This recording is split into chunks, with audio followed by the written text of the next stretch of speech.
राज्य बीजेपी सरकार रे लघु खनिजर व्यापक चोरी चाषी मारण नीति और विपर्यस्त आईन श्रृंखलार प्रतिवाद जाजपुर जिला बिजु जनता दल तरफ विक्षोभ और प्रतिवाद सभा जाजपुर जिलापाल कार्यालय घेराव और प्रतिवाद सभा सह विक्षोभ करुछि जाजपुर बिजु जनता दल तेज विक्षोभ और प्रतिवाद सभा जाजपुर बिजु जनता दलर विजयी होइतिबा समस्त विधायक पूर्वतन सांसद माने उपस्थित रहिछन्ति ये विक्षोभ बीजेडी गर्जन जाजपुर जिला बिजु जनता दल बीजेपी सरकार रे लघु खनिज संपद चोरीर प्रतिवाद रे ये विक्षोभ चाषी मारण नीति और विपर्यस्त आईन श्रृंखला प्रतिवाद रे ये विक्षोभ करा जाउछि जाजपुर जिला बिजु जनता दल पक्षर ये विक्षोभ तपन महांती जाजपुर ब्यूरो हेड आम सहित जोड़ी होती तपन ये विक्षोभ जाजपुर जिला बीजेडी पक्षर किभଳି देखुछन्ती विक्षोभ को ए विक्षोभर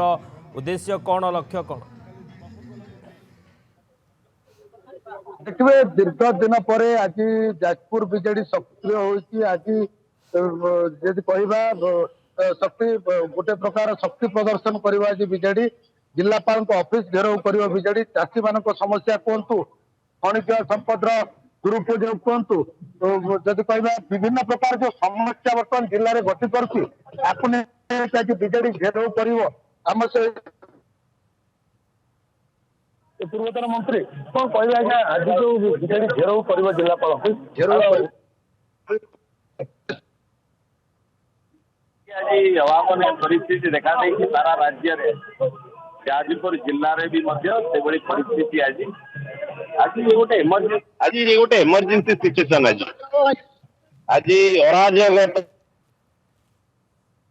आईन कानून बोली किसी ना सरकार गोटे अच्छी बोली आज साधारण लोक अनुभव करना सरकार टी आज अच्छी बोली साधारण लोक अनुभव करना जो जनसाधारण आज असुरक्षित सबु क्षेत्र में असुरक्षित छात्र छात्री तो आरंभ करी बुद्धिजीवी तो आरंभ करी चाषी कूल पर्यंत समस्त असुरक्षित आज दलाल माने जो भाव चाषी मानकर पेटरे लात मारुंट सरकार देखुच सरकार आज निजे माफिया आज सारी सबु क्षेत्र में आज देखुं आप कौटी आ न्याय आज ना अन्याय अनीति अत्याचार सीमा पार कर सरकार आज तार विरुद्ध रे आज जिलापाल ऑफिस आज घेराव आज साधारण लोकंकर सुरक्षा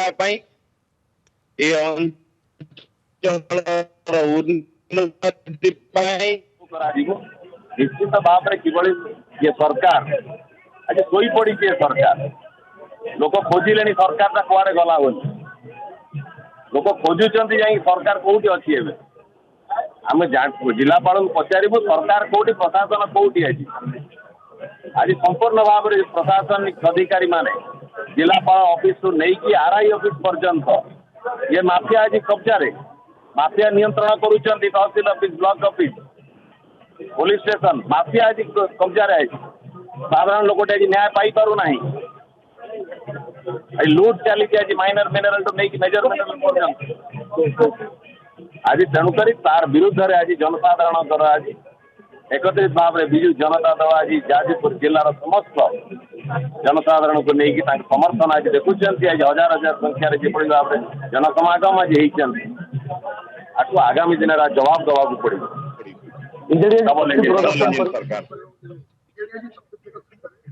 शक्ति प्रदर्शन ये आज जनसमर्थन आज आज जाजपुर जिलार जनसाधारण समर्थन रे आज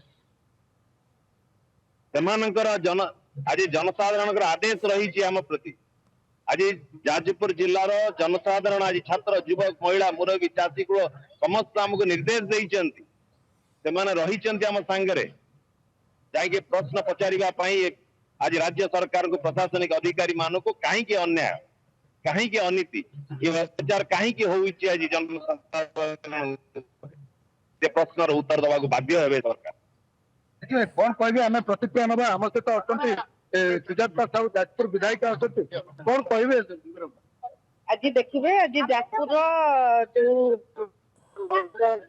सभा आज जो चाषी मैंने आज देखिए जो सरकार आसला बेले कही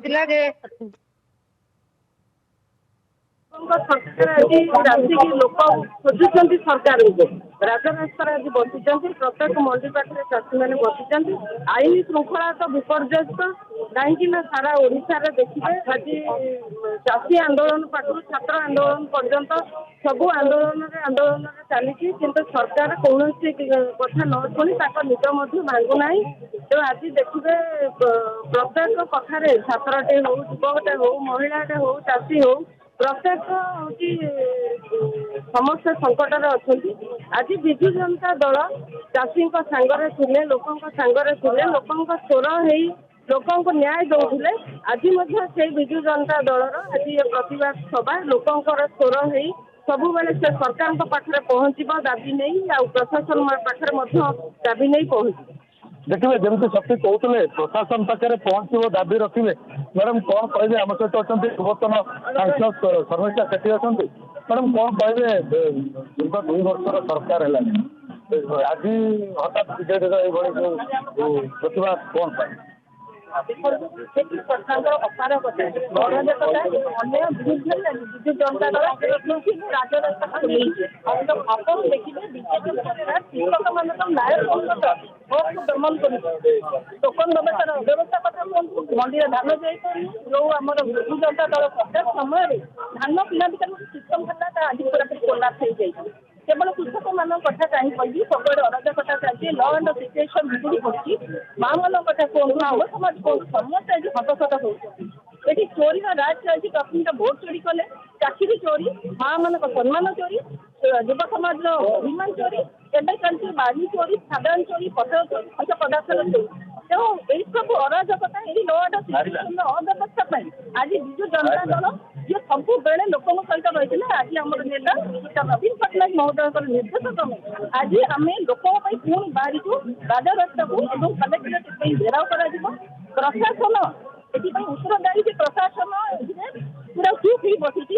ସରକାର ବିଫଳ, ପ୍ରଶାସନ ବିଫଳ। ସେଥିପାଇଁ ବିଜୁ ଜନତା ଦଳ ସମସ୍ତ ଜନସମୂହ ପାଇଁ ଯାଜପୁର ସମଗ୍ର ଓଡ଼ିଶାରେ ଏହି ଚିନ୍ତାଧାରା ଏହି ଲକ୍ଷ୍ୟ ନେଇ ଆମେ ଆଗକୁ ଯାଉଛୁ ଏବଂ ଆଗକୁ ଆହୁରି ଆନ୍ଦୋଳନ ତୀବ୍ରତର ରହିବ। ଦେଖିବେ ଯେମିତି କହୁଥିଲେ ସାଂସଦ ପୂର୍ବତନ ସାଂସଦ ଯେ ସମ୍ପୂର୍ଣ୍ଣ ଭାବରେ ଆନ୍ଦୋଳନ ତୀବ୍ରତର ହବ। ଆମ ସହିତ ଅଛନ୍ତି ପୂର୍ବତନ ବିଧାୟକ ପ୍ରଣବ ବଳବନ୍ତରାୟ ଅଛନ୍ତି। ଆମେ ସିଧାସଳଖ ପ୍ରତିକ୍ରିୟା ନେବା। କଣ କହିଲେ ଆଜ୍ଞା? କଣ ये हूँ डबल इंजिन सरकार ଲୋକଙ୍କୁ ଲୋଭ ଦେଖେଇକି ଭୁଆଁ ବୁଲେଇ ଭାବିଥିଲେ ଯୋଉ ପରିବର୍ତ୍ତନ ଆଣିଥିଲେ ବି ସରକାର ପରିବର୍ତ୍ତନ କରିଛନ୍ତି ନିଶ୍ଚିତ, କିନ୍ତୁ କେବଳ ରଙ୍ଗମରା ପରିବର୍ତ୍ତନ କରିଛନ୍ତି, ଢଙ୍ଗ ବଦଳେଇଛନ୍ତି। ଗୋଟିଏ ସରକାର ଥିଲା ନବୀନ ପଟ୍ଟନାୟକର, ଯିଏ କଥା ଦିନରେ କାମରେ ବିଶ୍ୱାସ କରୁଥିଲେ। ଆଉ ଗୋଟିଏ ସରକାର ଡବଲ ଇଞ୍ଜିନ ସରକାର, ଯିଏ ଖାଲି କଥା ଦଉଛନ୍ତି କାମ କରୁନାହାନ୍ତି। ଯାହାର ନଗ୍ନ ଚିତ୍ର ଆପଣମାନେ ଦେଖିବେ। ଆଜି ଚାଷୀଟିଏ, ଯିଏ ସାଧାରଣ ଚାଷୀଟିଏ, ତାକୁ କଣ ନିର୍ବାଚନ ବେଳେ କହିଲେ ଆମେ MSP ବୃଦ୍ଧି କରିବୁ ଏବଂ 800 ଟଙ୍କାକୁ ବୃଦ୍ଧି କରିଛନ୍ତି। ସେତେବେଳେ କହିନଥିଲେ କି 1,500 କ୍ୱିଣ୍ଟାଲ ଚାଷ କରିବୁ, ଅଧିକା କରିବୁନି। ସେତେବେଳେ କହିନଥିଲେ କି ଆମେ 5 କିଲୋରୁ 6 କିଲୋ କାଟିବୁ, ତମେ ଆସିବନି। ସେତେବେଳେ କହିନଥିଲେ କି ତମେ ଆସିକି ଦିନ ଦିନ ରାତି ରାତି ପଡ଼ିବ ଏଠି ଆମ ଆଗରେ। ତେଣୁ ଏଇଭଳି ଖାଲି ଚାଷୀଙ୍କ ପାଇଁ ନାହିଁ, ସମସ୍ତଙ୍କୁ ହଇରାଣ କରିଛନ୍ତି। ବିଜୁଳି ମାଗଣା ଦେବାକୁ କହିକି ଠକିଲେ। ମା ମାନଙ୍କୁ ସୁଭଦ୍ରା ଯୋଜନାରେ ଏକାଥରେ 50,000 ଦେବା କହିକି ତାଙ୍କୁ 5,000 କରିଦେଲେ।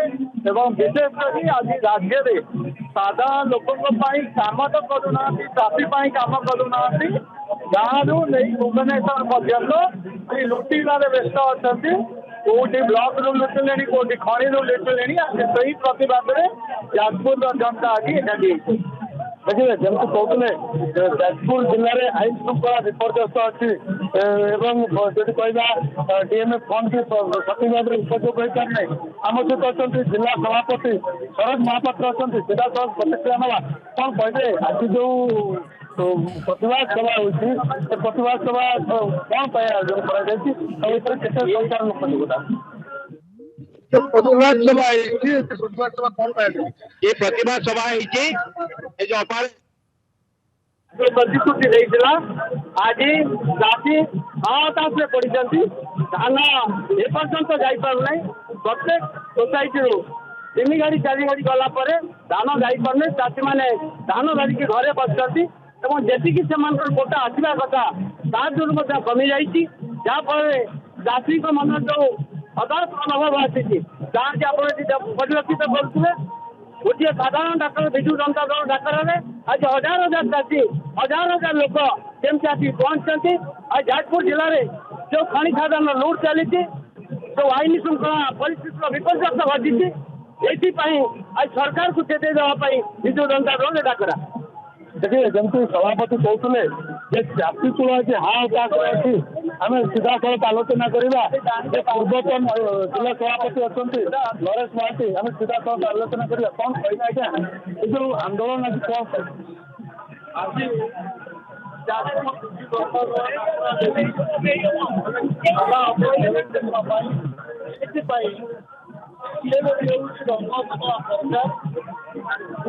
ପାହାଡ଼ ଉପରେ ଛିଡ଼ା ହେଇଥିବା ତାଙ୍କଠୁ ସାଧାରଣ ଲୋକ ଚାଷୀ ବଡ଼ ବୁଝୁଛନ୍ତି ଦିନ ଦୁଇ ପରେ ବାଲି ମାଟି ବରଫ ପାହାଡ଼ ସବୁ ଦିନ ଦୁଇ ପରେ ଲୁଟ୍ କରୁଛନ୍ତି। ଜିଲ୍ଲା ପ୍ରଶାସନ ଦେଖିପାରୁନାହିଁ। ଦିନ ଦୁଇ ପରେ ହଜାର ହଜାର ଖାଲି ଲୁଟ୍ ହଉଛି। ପାହାଡ଼ ଉପରେ ଛିଡ଼ା ହେଇଛନ୍ତି। କୋଉ ଗାଁରେ ଆଜି ପର୍ଯ୍ୟନ୍ତ ମାଟି ଗାଣ୍ଡୁଆ ପଡ଼ିନାହିଁ, କିନ୍ତୁ ସରକାର ଦୁର୍ନୀତି ତାର ପ୍ରତିବାଦରେ ଆଜି ଯାଜପୁରର ନେତୃମଣ୍ଡଳୀ କର୍ମୀ ଚାଷୀ ମିଡ଼ିଆ ସମସ୍ତେ 1000 ସରକାର ଯାଇଛନ୍ତି ଜିଲ୍ଲାପାଳ सबसे देखिए जमी कहते जे समस्या आसी एकजुट होती जिलापाल दाबी जनइबे एक प्रकार जब कहला बीजेपी आज गोटे राज्य सरकार विरुद्ध में दृढ़ भाव में प्रतिवाद कर सहित अच्छा जाजपुर पौरपालिकार पौराध्यक्ष कौन कहे मैडम आज प्रतिवाद प्रतिवाद को आप कौ ढंग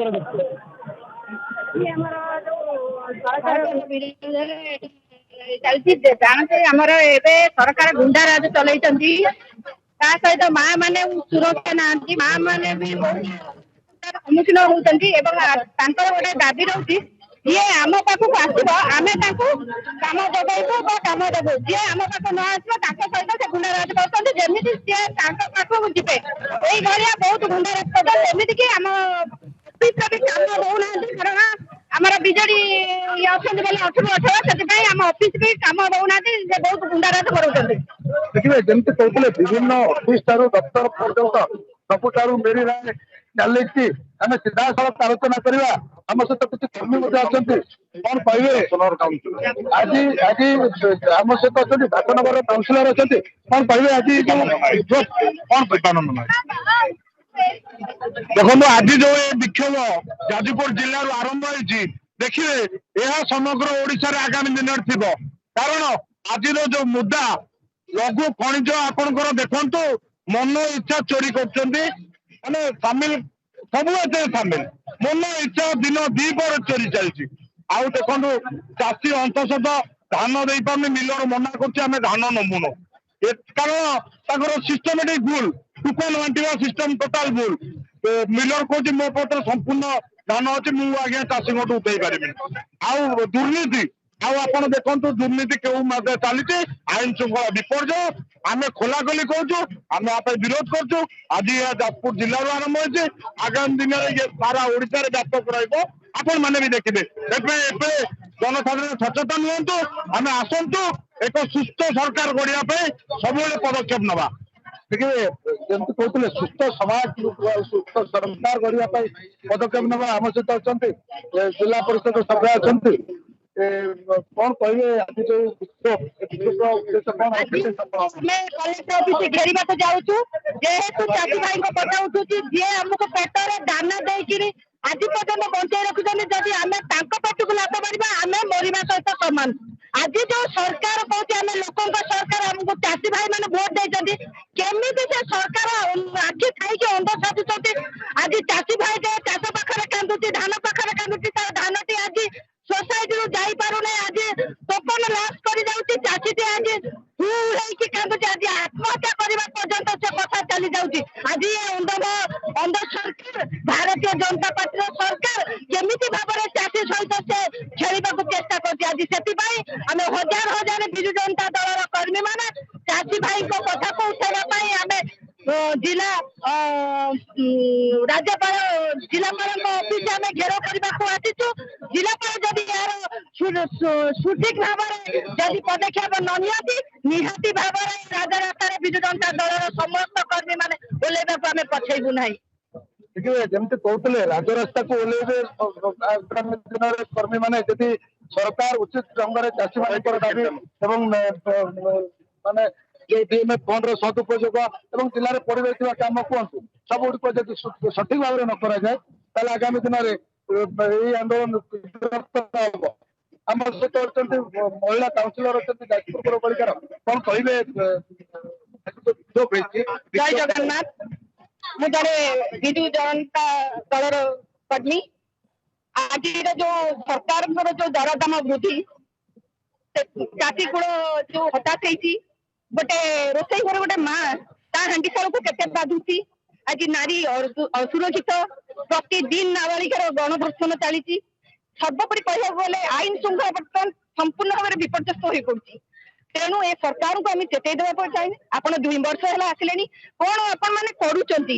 କେବଳ ବିକାଶ ନାଁରେ ଚାରିଆଡେ ଖାଲି ଆପଣ ମାନଙ୍କର ପୋଷ୍ଟର ମାରୁଛନ୍ତି, ଆଉ ତା ଛଡା ଦ୍ୱିତୀୟ ଜିନିଷ ନାହିଁ। ଏଠି ମହିଳା କାନ୍ଦୁଛି, ଚାଷୀ ହତାଶ ହଉଛି। ଗୋଟେ ମା ତା ଝିଅ ପାଇଁ କେତେ ବର୍ତ୍ତମାନ ସ୍ୱାସ୍ଥ୍ୟ ବିଭାଗ କହିଲେ ଡାକ୍ତରଖାନାରେ ଡକ୍ଟର ନାହାନ୍ତି, ସ୍କୁଲରେ ଟିଚର ନାହାନ୍ତି, କିନ୍ତୁ ସରକାର ଦାରୁବୃତ ହେଇକି ନିଘୋଡ଼ ନିଦରେ ଶୋଇଛି। ନା ତାର ଆକ୍ସନ ଅଛି ନା ରିଆକ୍ସନ ଅଛି।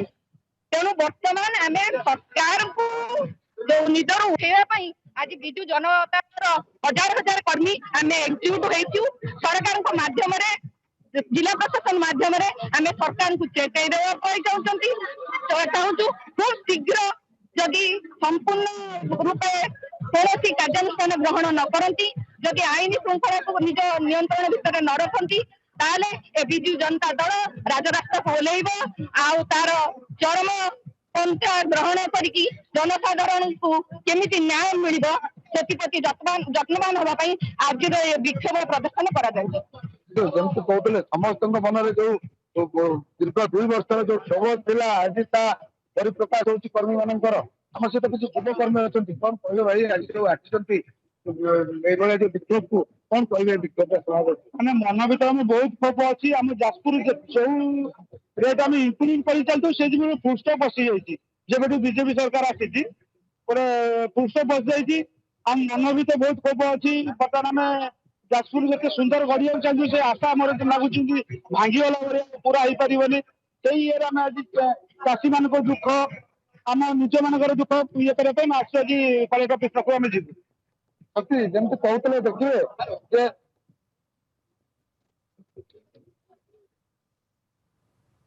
ଯେ ବିଜେଡିର ଇଏ ହେଉଛି ଗର୍ଜନ। ଯାଜପୁର ଜିଲ୍ଲା ବିଜେଡି ତରଫରୁ ବିକ୍ଷୋଭ ପ୍ରତିବାଦ ସଭା କରାଯାଉଛି। ବିଜେପି ସରକାରରେ ଲଘୁ ଖଣିଜ ସମ୍ପଦ ଚୋରିର ପ୍ରତିବାଦ କରି ଆଜି ଯାଜପୁର ଜିଲ୍ଲା ବିଜେଡି ପକ୍ଷରୁ ବିକ୍ଷୋଭ ପ୍ରଦର୍ଶନ କରାଯାଉଛି। ଚାଷୀ ମାରଣ ନୀତି, ବିପର୍ଯ୍ୟସ୍ତ ଆଇନ ଶୃଙ୍ଖଳା ଏସବୁକୁ ମୁଦ୍ଦା କରି ଯାଜପୁର ଜିଲ୍ଲା ବିଜୁ ଜନତା ଦଳ ପକ୍ଷରୁ ଏ ବିକ୍ଷୋଭ ପ୍ରଦର୍ଶନ କରାଯାଉଛି। ତପନ ଆଉ କିଛି ପ୍ରତିକ୍ରିୟା ଶୁଣିବା। ଆଜି एते संख्यार कर्मी माने एकाठी होइछन्ति, नेता माने एकाठी होइछन्ति, विक्षोभ प्रदर्शन करुछन्ति।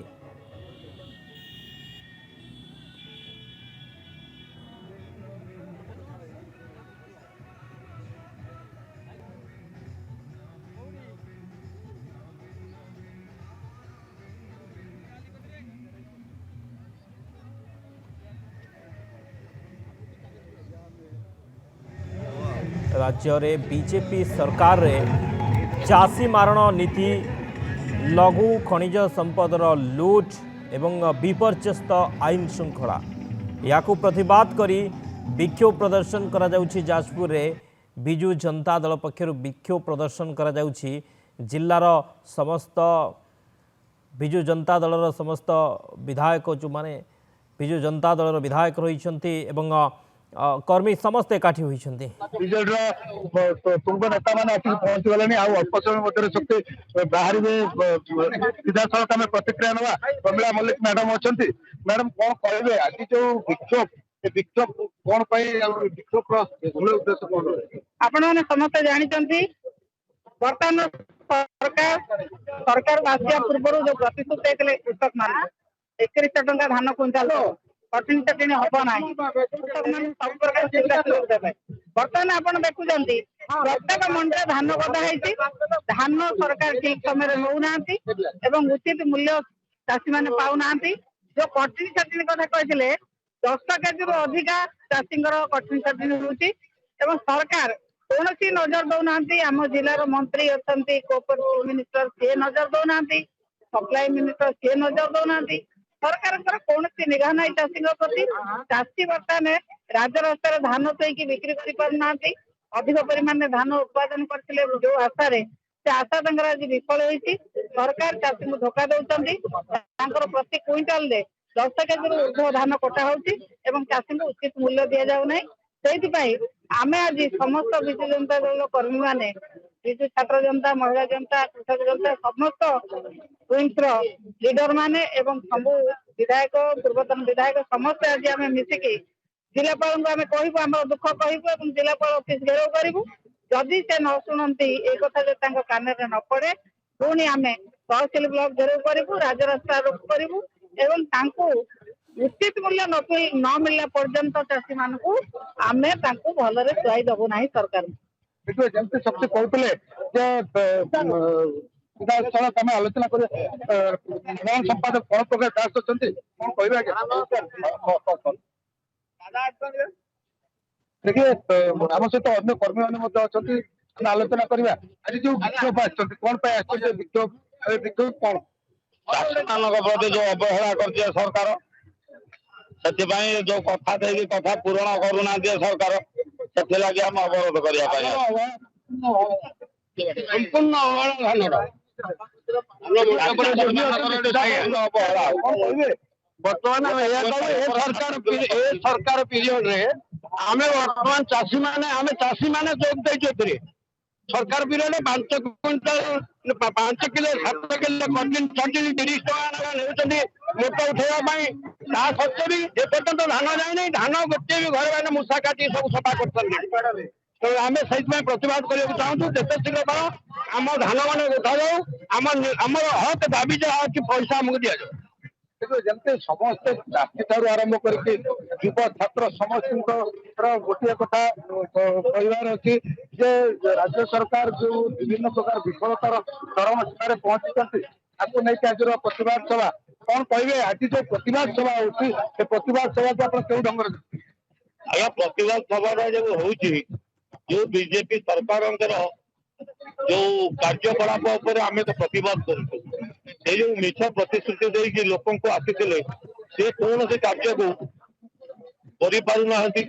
ଯେହେତୁ ଧାନ ମଣ୍ଡିରେ ଚାଷୀ ହତାଶ ହଉଛନ୍ତି, ବାର୍ଦ୍ଧକ୍ୟ ଭତ୍ତା 3000 ଟଙ୍କା କହିକି ଠକିଦେଲେ ଲୋକଙ୍କୁ ଏବଂ ବିଭିନ୍ନ ପ୍ରକାର ଯୋଉ ପ୍ରକଳ୍ପ ଅଛି ବିଗତ ସରକାର କରିଥିଲେ, ସେ ପ୍ରକଳ୍ପ ଗୁଡିକ କାର୍ଯ୍ୟ କରୁନାହାନ୍ତି, ରଙ୍ଗ ମାରିଛନ୍ତି, କିନ୍ତୁ ସମ୍ପୂର୍ଣ୍ଣ ରଙ୍ଗ ବି ମରା ସରିନାହିଁ।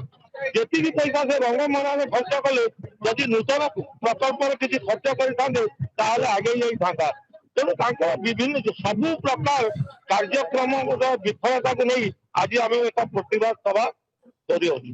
ଦେଖିବେ ଯେମିତି କହୁଥିଲେ ବିଭିନ୍ନ ପ୍ରକାର କାର୍ଯ୍ୟକ୍ରମ ଯୋଉ ଅଛି ତାକୁ ନେଇକି ପ୍ରତିବାଦ ସଭା ଚାଲିଛି। ଆମ ସହିତ ଅଛନ୍ତି ବିଜେପିର ବରିଷ୍ଠ କର୍ମୀ ଅଛନ୍ତି ବଳଭଦ୍ର ଦାସ। ଆମେ ଆଲୋଚନା କରିବା କଣ କହିବେ ପ୍ରତିବାଦ ସଭା। ଆଜି ପ୍ରତିବାଦ ସଭା କଣ ପାଇଁ? ଦୀର୍ଘ 2 ବର୍ଷ ପରେ ଆଜି ହଠାତ୍ ବିଜେଡି କାହିଁକି ନିଷ୍ପତ୍ତି ନେଲା ଯାଜପୁର ଜିଲ୍ଲାରେ ପ୍ରତିବାଦ ସଭାର?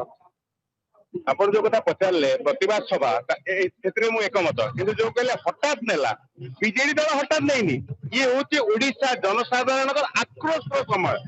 ଓଡିଶା ଜନସାଧାରଣ ଯୋଉ ଭଳିଆ ଭାବରେ ଆଶା କରିକି ବିଜେଡି ସରକାରକୁ ନ ଦେଇକି ବିଜେପି ସରକାରକୁ ଦେଇଥିଲେ, ଡବଲ ଇଞ୍ଜିନ ସରକାରକୁ ଦେଇଥିଲେ, ଆଜି ତାହା ଦେଖାଯାଉଛି ଯେ ଡବଲ ଇଞ୍ଜିନ ସରକାର ଡବଲ ଫେଲ ହେଇଛି। ଏବଂ ଦେଖୁଥିବେ ଚାଷୀର ଧାନ ଉଠି ପାରୁନି ଏବଂ ମହିଳା ମାନଙ୍କ ପ୍ରତି ଯୋଉ ନିର୍ଯାତନା ହଉଛି, ତା ଭାରତ ବର୍ଷରେ 1 ନମ୍ବରରେ ଓଡିଶା ଷ୍ଟେଟ ପହଞ୍ଚିଲାଣି। এবং ଆପଣ ଦେଖୁଥିବେ ଛାତ୍ର ଆଜି ଅଶାନ୍ତ, ଶିକ୍ଷକ ଆଜି ରାଜରାସ୍ତାରେ ଏବଂ ଆପଣଙ୍କର ଯୋଉ କଥା କୁହାଯାଉଛି ଯେ ମୌଳିକ ସୁବିଧା ମଧ୍ୟ ମିଳିପାରୁନାହିଁ। ଚାଷୀ ଆଜି ହଇରାଣ ହଉଛି ଏବଂ ଖଣିଜ ଦ୍ରବ୍ୟ ଯୋଉ ଭଳିଆ ଭାବରେ ଲୁଟ ଚାଲିଛି, ସେ ବାଲି ହଉ ପଥର ହଉ ଏବଂ ଯୋଉ ଭଳିଆ ଭାବରେ ଗୋଟେ ସାଧାରଣ ଲୋକ ତା ହକ୍ ପାଉନି। ସେଥିପାଇଁ ଏଇ ଯୋଉ ଜନସମୁଦ୍ର ମାଡି ଆସୁଛନ୍ତି ସେଟା ପ୍ରମାଣିତ କରୁଛି ଯେ ସେ 2 ବର୍ଷର ବିଜେପି ସରକାର ବିରୁଦ୍ଧରେ ଜନ ଆକ୍ରୋଶ କେତେ ଦୂର ଅଛି। ଦେଖିବେ ଶକ୍ତି ଯେମିତି କହୁଥିଲେ ଜନ ଆକ୍ରୋଶ ଲାଗି ରହିଛି ବିଭିନ୍ନ ସମସ୍ୟାକୁ ନେଇକି। ଯଦି କହିବା ବର୍ତ୍ତମାନ ପ୍ରସ୍ତୁତ ଚାଲିଛି, ପ୍ରସ୍ତୁତରେ ସମସ୍ତେ ବାହାରୁଛନ୍ତି। ଏଇଠାରୁ ଆରମ୍ଭ ହେବ ଯାତ୍ରା, ଆରମ୍ଭ କରିକି ଜିଲ୍ଲାପାଳଙ୍କ ଅଫିସ ପର୍ଯ୍ୟନ୍ତ ଯିବ। ସେଠାରେ ଯୋଉ ଦାବିପତ୍ର ଅଛି ତା ଜିଲ୍ଲାପାଳଙ୍କ ଉଦ୍ଦେଶ୍ୟରେ ମଧ୍ୟ ଦିଆଯିବ। ଆଉ କିଛି ପ୍ରତିକ୍ରିୟା ନେବା, ସିଧାସଳଖ ଆଉ କିଛି ପ୍ରତିକ୍ରିୟା ନେବା। କଣ କହିବେ ଭାଇ, ଆଜି ଯୋଉ ପ୍ରତିବାଦ ସଭା ଚାଲିଛି, ଏଇ ଯୋଉ ପ୍ରତିବାଦ ସଭା ଆପଣ ଆସିଛନ୍ତି, ପ୍ରତିବାଦର ଉଦ୍ଦେଶ୍ୟ କଣ? ପ୍ରତିବାଦ ହଉଛି ଚାଷୀମାନଙ୍କ ଯୋଉ ମାରଣ ନୀତି ବର୍ତ୍ତମାନ ଯୋଉ ରାଜ୍ୟ ସରକାରଙ୍କ ତରଫରୁ ଚାଲିଛି, ତା ମଣ୍ଡିରୁ ଧାନ ଯାଇପାରୁନି, ଟାର୍ଗେଟ ଠିକ ନାହିଁ, ଚାଷୀମାନଙ୍କୁ ଯୋଉ ହଇରାଣ ହରକତ ଯୋଉ ଚାଲିଛି ତା ବିରୁଦ୍ଧରେ ଆମେ ବିକ୍ଷୋଭ କରିବାକୁ। କେବଳ ଗୋଟିଏ ଜିନିଷ ଯେ ଚାଷୀ ମାନଙ୍କର ଯୋଉ ଚାଷୀ ମାରଣ ନୀତି ବର୍ତ୍ତମାନ ରାଜ୍ୟ ସରକାର କରିଛନ୍ତି, ତାକୁ ନେଇକି ସମସ୍ତେ ଆଜି ଯୋଉ ରାଜରାସ୍ତାକୁ ଓହ୍ଲେଇଛନ୍ତି। କିନ୍ତୁ ଚାଷୀ କହୁଥିବା ବେଳେ ସେ ଯୁବକ ମଧ୍ୟ ଅଛନ୍ତି, ପ୍ରତିକ୍ରିୟା ନେବା କଣ କହିବେ? ଜୟ ଜଗନ୍ନାଥ। ଭାଇ ଚାଷୀ ମାନଙ୍କର ହଇରାଣ ଯୋଗୁ ଆଜି ଏତିକି ଲୋକ ସମାଗମ ହେଇଛନ୍ତି। ସେ ଚାଷୀ ଆହୁରି ହଇରାଣ ହେବେ, ଆହୁରି ଆମେ ଲୋକ ସମାଗମ ଦେଖେଇବା ଚେଷ୍ଟା କରିବୁ। ଦେଖିବେ ଯେମିତି କହୁଥିଲେ ଯେ ଆଜି ନିହାତି ଭାବରେ ଚାଷୀ ମାରଣ ନୀତି କଥା କୁହନ୍ତୁ, ବିପର୍ଯ୍ୟସ୍ତ ଆଇନ ଶୃଙ୍ଖଳା କଥା କୁହନ୍ତୁ, ଲଘୁ ଖଣିଜର ଲୁଟ୍ କଥା କୁହନ୍ତୁ।